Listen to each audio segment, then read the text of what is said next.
Om Gam Ganapatiye Namaha. Om Gam Ganapatiye Namaha. Om Brahma Miristriparantakare Banushashi Bhumisito Buddhasha Gurusha Shukra Shani Rahu Keteva Sarvigraha Shantikara Bhavantu. Om Namah Shivaya. Well, greetings and welcome to another episode of KozmicKev100, your weekly astro video zine. Please subscribe to this post. I think I've got 810 subscribers or something. I'm really trying to get up to 1,000. I would love it if you would share this with others or on your social media. Let people know I do this every week. So you get a horoscope starting every Friday, actually every Thursday night Pacific time. Most of the time I'll post this, and it's usually posted on Facebook at that time. A couple of weeks ago on Sunday I ran Beta Breakers, folks, and I did better than last year. So here's my Beta Breakers shirt, so you can see it. They actually gave a long sleeve one out this year. That was kind of cool, and I was faster than the year before, which for someone as ancient as me, that's somewhat impressive. I'm popular with that, but anyhow, getting to our horoscope and stuff. So today in Western astrology, we would say the moon's in Scorpio. In sidereal Vedic astrology, the moon is in Libra in the morning, and it will be in Scorpio by later this afternoon, I suppose. Checking in on all this stuff here. Yeah. Probably by this afternoon, but yeah. It's in a lunar mansion known as Vishaka. So Vishaka means actually forked or branch. Vishaka is ruled by Jupiter. Vishaka's ruling deities are Indra, the god of gods, who loves sensual pleasures and is never finished in a fight, will always keep going, and Agni, the god of fire and purification. So there's a couple of things at work here. Like, one of the symbols is a potter's wheel. And for those of you who are old school, Gen Xers and older, you remember those merry-go-rounds at playgrounds where the big kids would push you, and if you were at the end, you'd get thrown off. But you learn by the time you're 9 or 10 or earlier, maybe even 7, if you go in the middle, they can't throw you off quite as quick. And that's how it is with Vishaka, is that we're trying to branch out, but if we lose our center, it's easy to get thrown off and things. Another symbol for Vishaka is the triumphant gateway. And they say actually the Yoni, which is kind of opposite of Vishaka, Bharani, can be the triumphant gateway. Of course, Kritika is also opposite Vishaka, so those two nakshatras. The Yoni is a triumphant gateway because that's where we're born through. I mean, with the exception of cesarean. So having that birth, coming out of the birth canal, that's our first victory. And of course, especially for, in male-female relationships, the male feels like, wow, when when a woman opens herself up to you, it's like you feel like there's this triumph of experience. And so that is another reason why Vishaka is also known as triumphant gateway. And since it encompasses 3/4 Libra, 1/4 Scorpio, there is this sort of sexual implications in Vishaka. It's also about fruit, though. One of the symbols is a spreading tree, which could be like a fruit tree. It could be an oak tree. But the traditional peoples, the oak acorns were food. And any kind of fruit is food, and it requires a certain amount of maintenance. And when fruit trees get too big, their branches break, so they have to be pruned and they have to be maintained in order to produce that wonderful, bountiful fruit. So there is another aspect of Vishaka. And since it's a Jupiter-ruled nakshatra, along with Punarvasu and Purvabhadra or Purvabhadrapada, we're dealing with really high spiritual principles here. we realize that all the material things that we've been doing aren't going to add up to anything unless we have that Agni, that spiritual light, that Holy Spirit, that light of truth to guide us on our way. And so that's where we are here. Now, as far as like the sun in sidereal astrology is moving through Taurus, this is the last probably full week, because this is for June 2nd through through the 9th or the 8th, and between the 9th to the 15th, by the 15th we'll be in sidereal Gemini, but right now we're still in Taurus. There's still sort of this stabilization going on according to the sidereal Vedic zodiac. Now, most of this is Western tropical astrology, so we see you've got a sun in Gemini, as indicated here on the wheel. We've got Sun in Gemini, we've got North in Taurus, we've got Uranus, Mercury, Jupiter in Taurus. Mercury and Uranus being really close to each other in Taurus, there's this relationship of genius here, and so there's a lot of good ideas floating around, and they can be inspiring, especially for practical systems.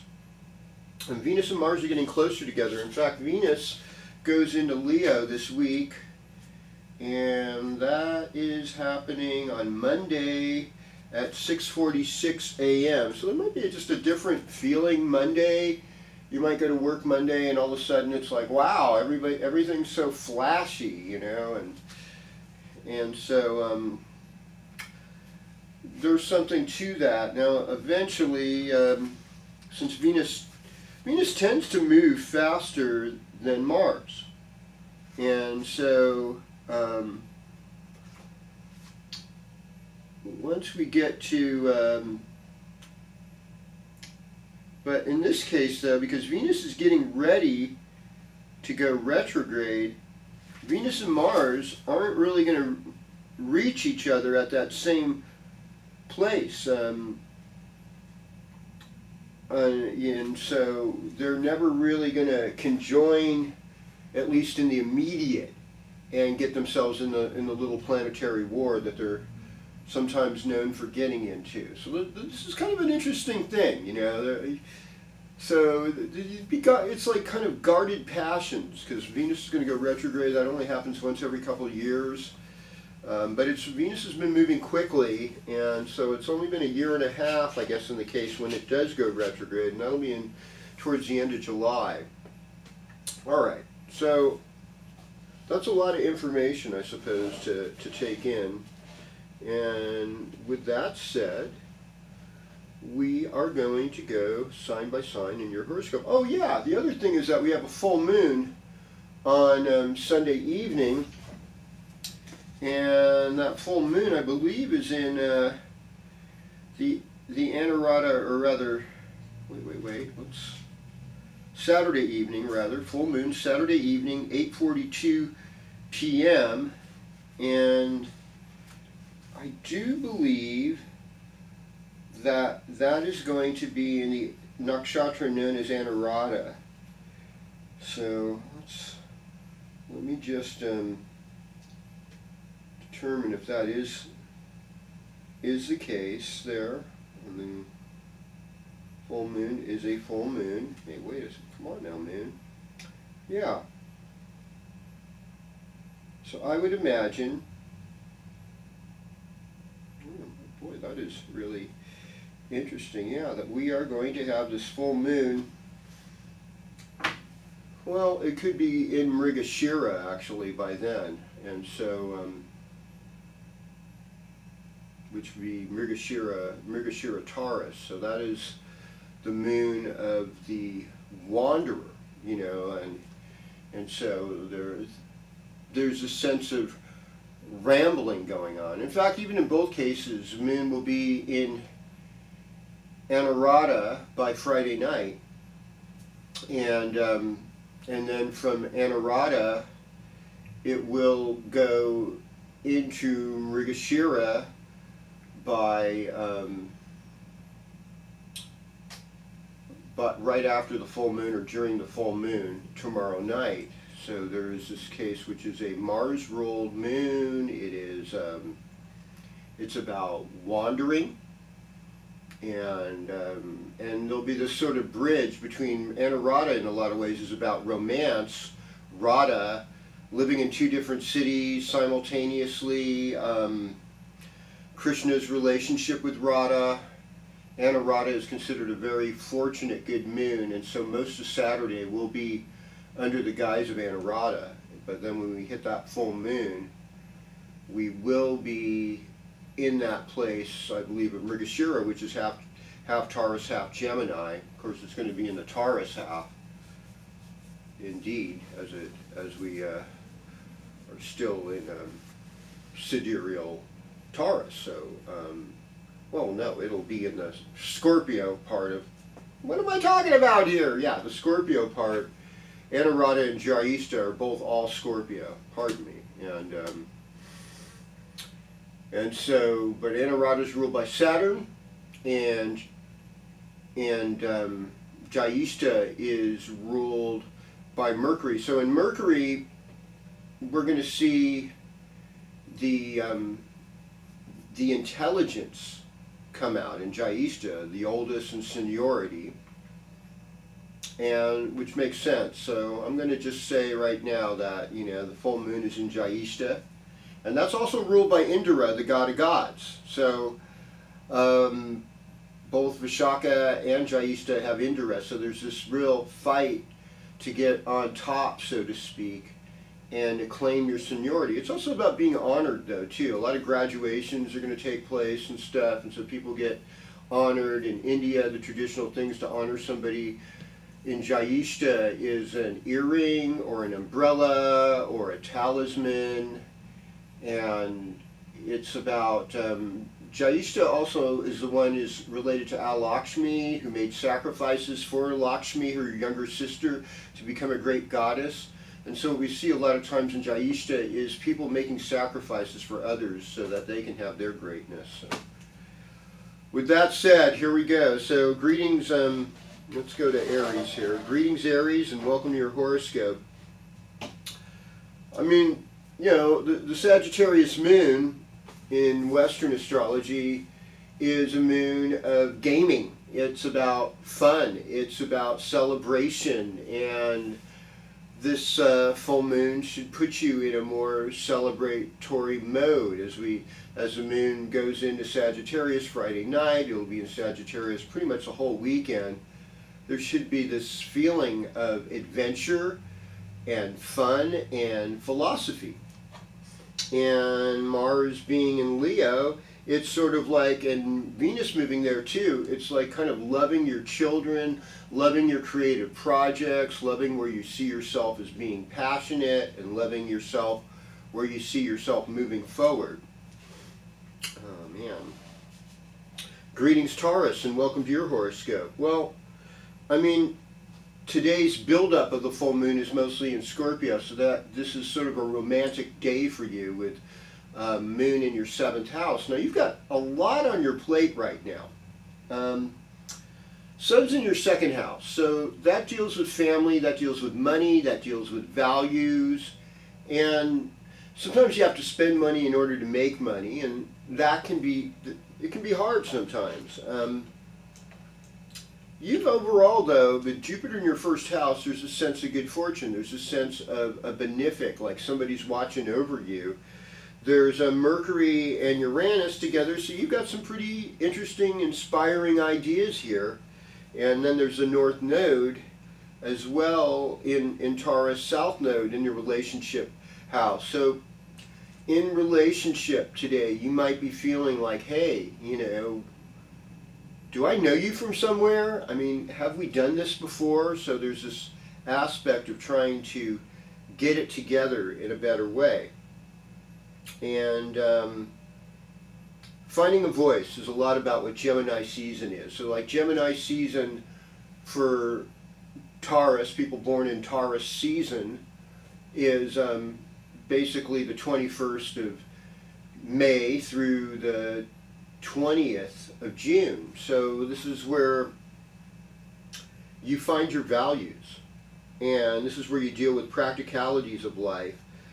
Working on your home environment, with Venus and Mars in the fourth house this week, so you're maybe sprucing up the home, making it better, making it a little more friendly for summer. If you're in a colder climate in the northern parts of the country, particularly the northeastern half of the country, I mean, this is when you take off all your protective double windows and get your screens up so you can let the breeze in, and then this is also a time where you might be dealing with other people organizing in groups, parties, getting a social thing together. Greetings, Gemini, and welcome to your horoscope. So, what do we see here? So we've got ourselves the sun's in the first house, so it's all about you. Geminis are the flavor of the month. So if you're a Gemini having a birthday this week, I just want to say happy birthday to you. I know my friend Maura McGinnis is having a birthday this week, and so birthday shout going out to her. Glenn Arbuckle, my mechanic, is turning 78 on the 7th, on Wednesday. I want to give a shout out to him. And my friend Lori Niles is also, I think both Maura and Lori are turning 62 this week. So birthday shouts out to these wonderful people, and to, any of you out there having a birthday. I know Curtis Mayfield's birthday is Saturday. The famous poet Allen Ginsberg's birthday is on Saturday. And so this thoughtful Gemini energy is coming to the surface this week. And this is, about dealing with cars and beauty and vehicles as the sun moves through Rohini Nakshatra. But I would say dealing with health issues, and I'd say the full moon is going to be especially romantic for Gemini because it's there in your 7th house. It'll move there by then. And we've got this interesting square between Pluto and Taurus. There's a lot of karma that Gemini's working out on right now, a lot of letting go, a lot of release, a lot of loss. And I'll tell you, it's not easy. And so maybe just giving yourself a good dose of self-compassion is what's really in order right now. Well, greetings, Cancer, and welcome to your horoscope. Yeah. What a time, it's interesting how in Gemini season, how people have their minds a lot of times on paperwork and on 2 different sets of goals at once. There's this duality or duplicity in Gemini that seems to affect everyone. Now, for Cancer, Gemini season is the season of loss. It's a season of winding things down. It's a season of harvest where you're taking in everything you've learned. And a lot of times the 12th house is our blind spot. We don't see everything in the 12th house that we'd like to see. So it's sort of like, uh-oh, what's going on here? The other hand, it's like Cancer looks really well supported by the 11th house. The 11th house brings friends from work, older siblings that help out. There's parties, there's social gatherings, there's causes. A lot of these things happen in the 11th house. And you look at this 11th house, it's just chock full of grahas, grabbers, planetary activity.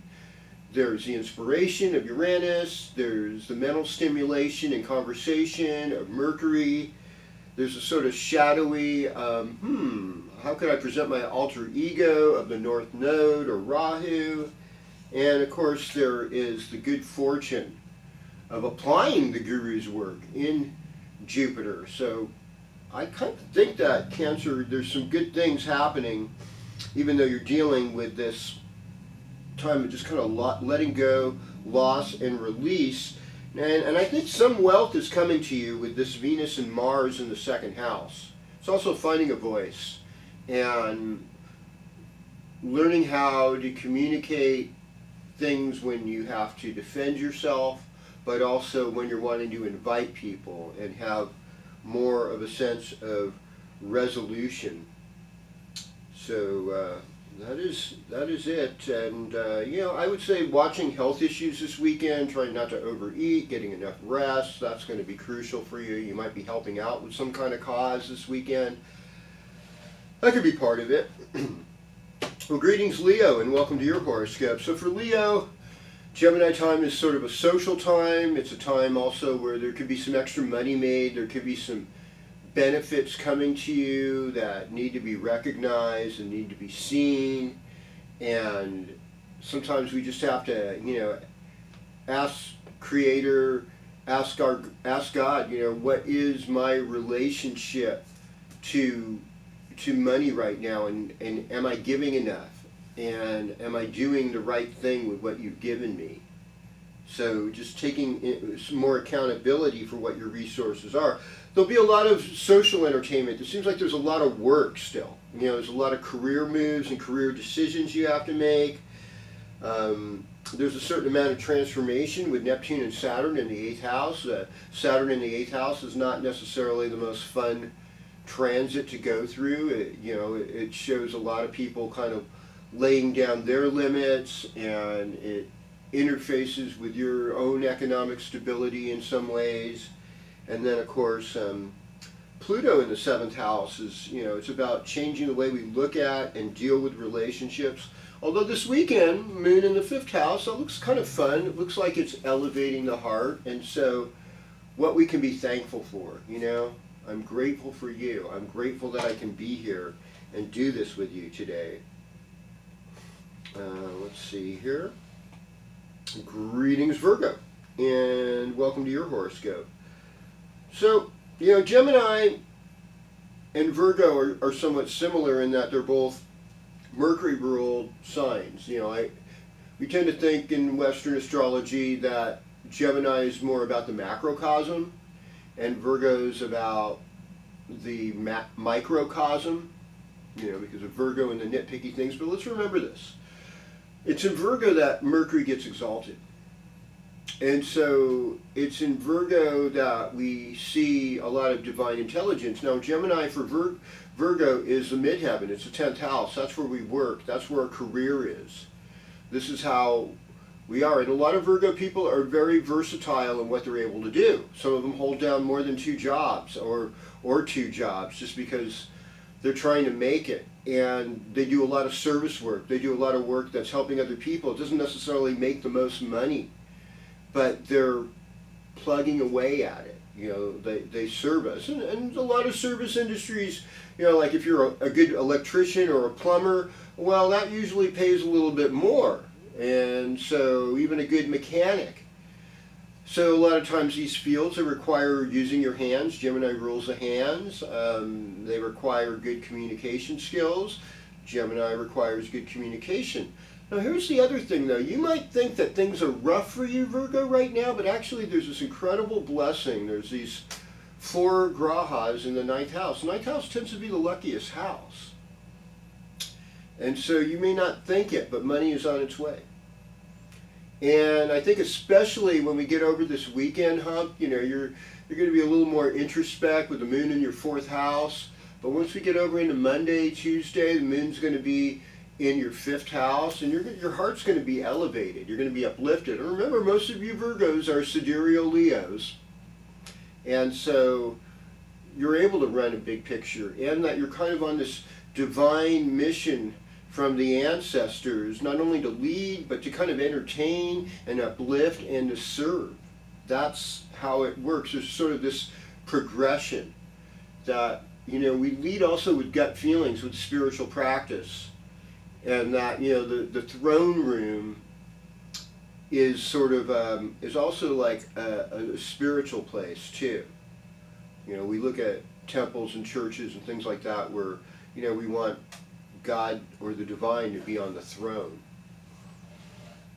Well, hello Libra, and welcome to your horoscope. So, Venus and Mars and Leo, it's sort of like flirting at events, I was at an event, and I don't know if it was flirting or if it was just the beer talking to this person where they just sort of took my hand, and I was, kind of like, this particular woman was with her boyfriend. I was sort of like shocked, but I was like felt, you know, I was at like one of these rap shows where like sometimes people are in more dangerous personas. A lot of hip hop rap culture praises what I would call base level sexuality and base level pleasures of just money and greed. It's, you know, it's all very survival first and second chakra stuff, and it's kind of sad because it's just insulting names for people, you know, and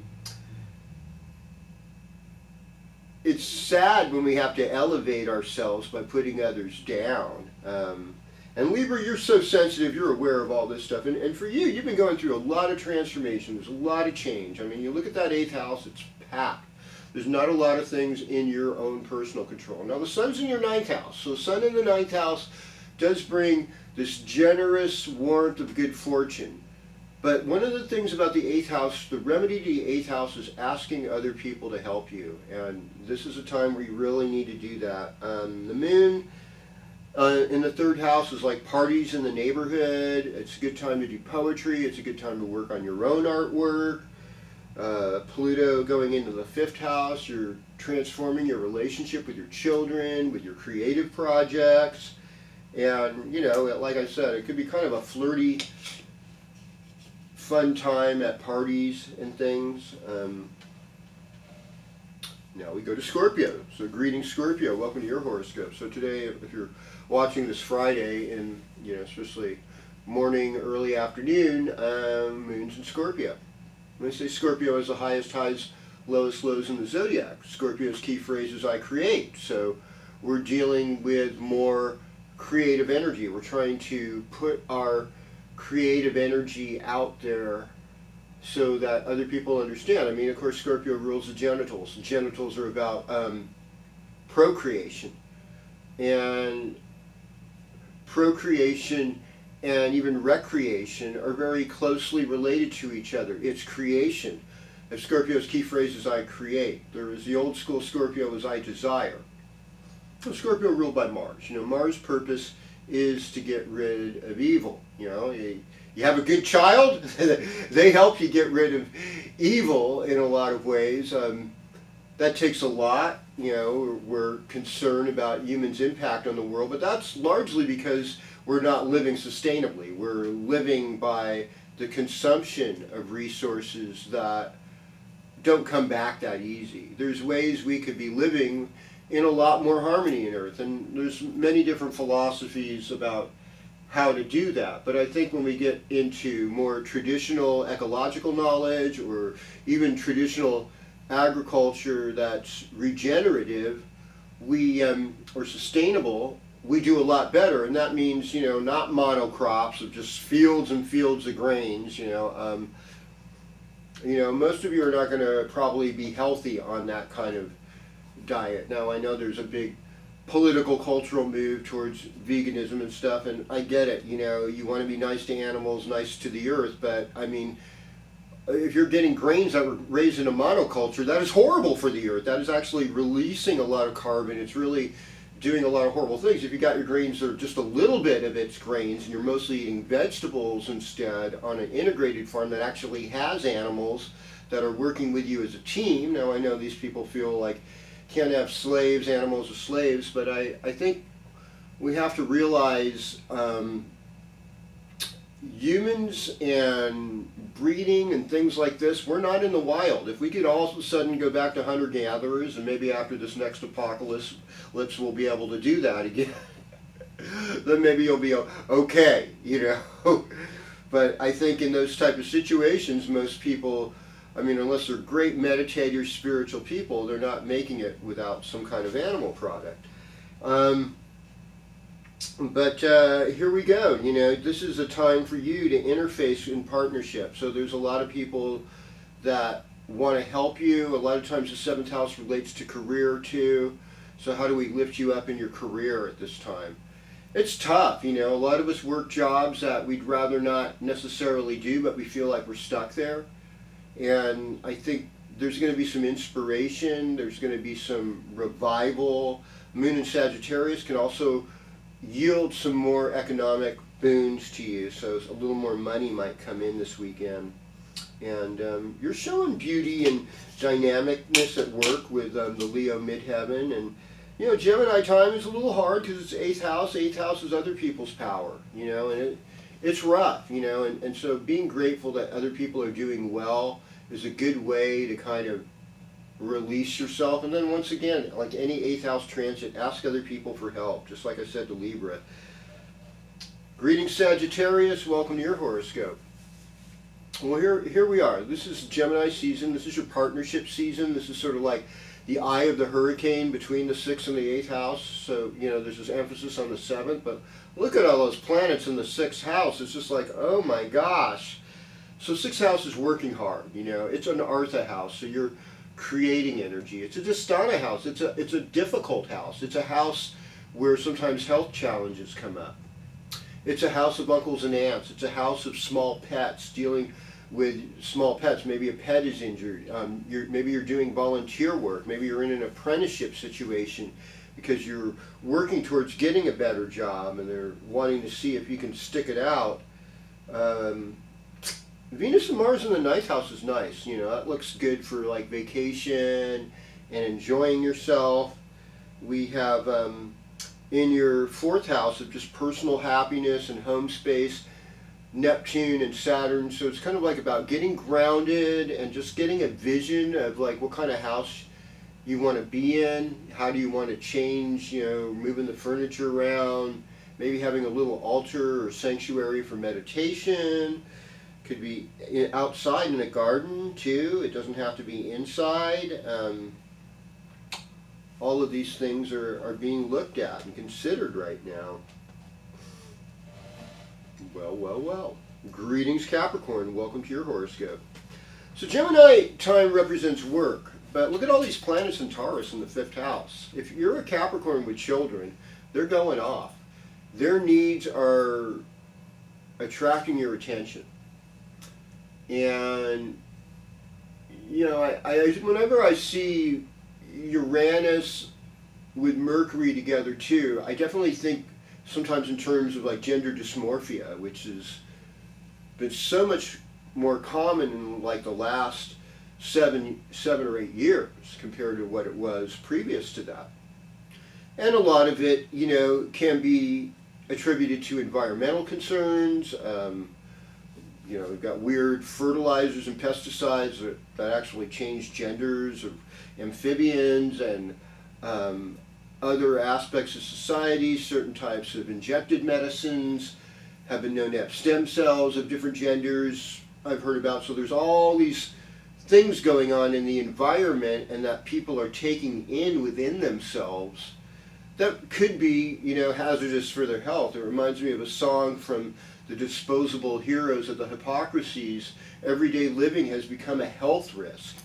And so just focusing on better health. I mean, you're Saturn ruled, so it's like, okay, so Saturn's in Pisces. Saturn in Pisces is the 3rd house. 3rd house is neighbors, it's siblings, it's friends. So doing a healing with your siblings. I actually, a couple weeks ago, had a little healing circle with my siblings, my brothers, and we talked about some of the messed up stuff we did to each other growing up and really just asked each other for forgiveness and held hands. And it was a beautiful thing to do that as brothers. I don't know if other people in their families are at this place, but I believe in families and I believe in forgiveness and creating extended family and tribe with each other, where we become reliable with each other and we become safe to be intimate with each other.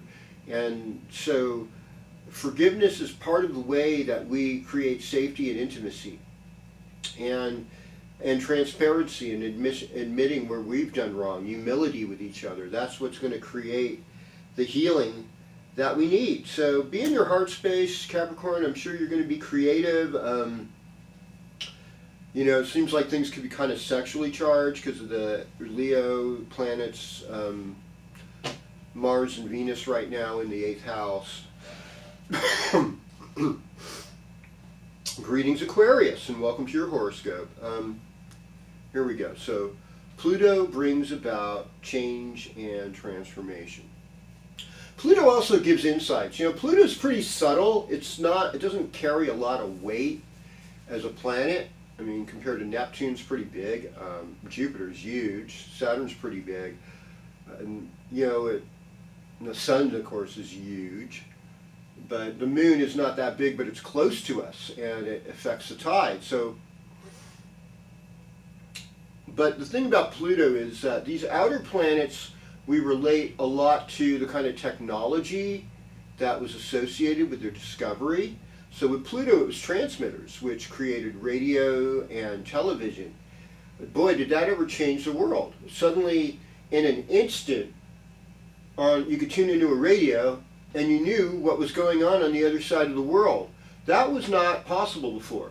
I mean, with a telegram, it was, you know, if you were the person getting the telegraph, most people didn't have telegraph at their place, and it was mostly for like newspapers and local communities, and it took a day or two for that information to go out. And some information just before that traveled by boat, and it would take days before people heard, or Pony Express, days before people knew. Now, people know things in an instant. We have phones all around us, you know, and there's information just right there. So that whole transformative energy, it rules our life. And to escape into the natural world, it's not really escape, it's the real world, and paying more attention to what's going on with Pachamama and Mother Earth. I mean, that's where the healing lies, folks. That's where we need to be more.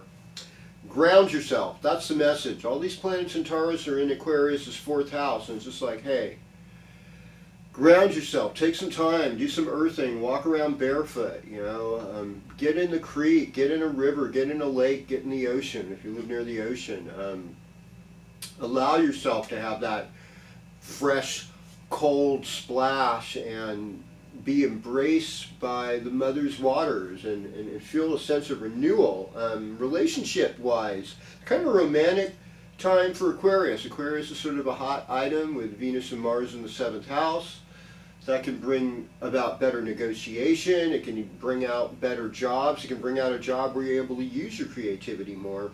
This weekend looks like fun, exciting socializing for Aquarius, and just share your insights. But you know, remember, Aquarius, as I know, and there's this element of like Aquarius and Leo have a lot in common. There's kind of this my way or the highway attitude they come across with a lot.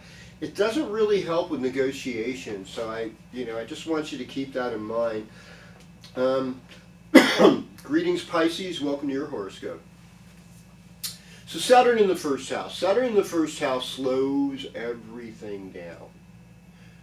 And since most of you Pisces, and all of you that were born probably the 13th and before, or you know, the 12th and before, are mostly sidereal Aquarius. So, you know, Saturn plays a bigger role in your life than you would think.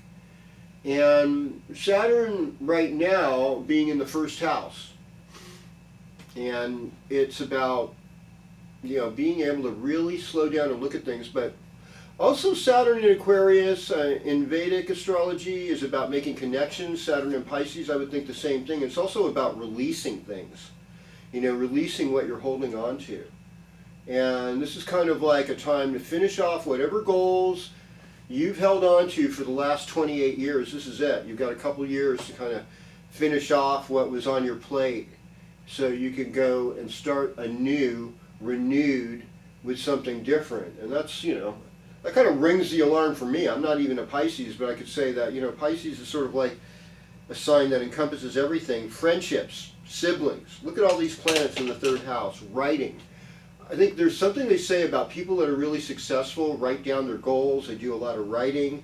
That would be good for you. Sun's in the 4th house. It's like getting to know family, getting to know older adults. But, you know, making it work with your siblings. And Venus and Mars in the 6th house could motivate you to exercise more. There's no beauty like natural beauty. You know, it's the beauty that's real, and that's the beauty that needs to be celebrated. You know, you might be kind of in the limelight this weekend just with the moon being full in Sagittarius in the 10th house. So whether it's work or play or whatever you're doing, you're making things happen. So I want to just express my appreciation to those of you who have been commenting on my videos and who've been faithful with watching, whether it's boy, there's so many of you. There's Melissa, there's Shant, there's Rebecca, there's Anna, and there's the one who goes by Word, and there's some new people that have come into my sphere here, and you're important to me. Don't forget to subscribe, don't just forget to like, keep the comments coming, share these on social media with friends. I look forward to being with you back next week when we do this again on KozmicKev100. Thanks for being here. Om Shanti, Shanti, Shanti. Om Tat Sat.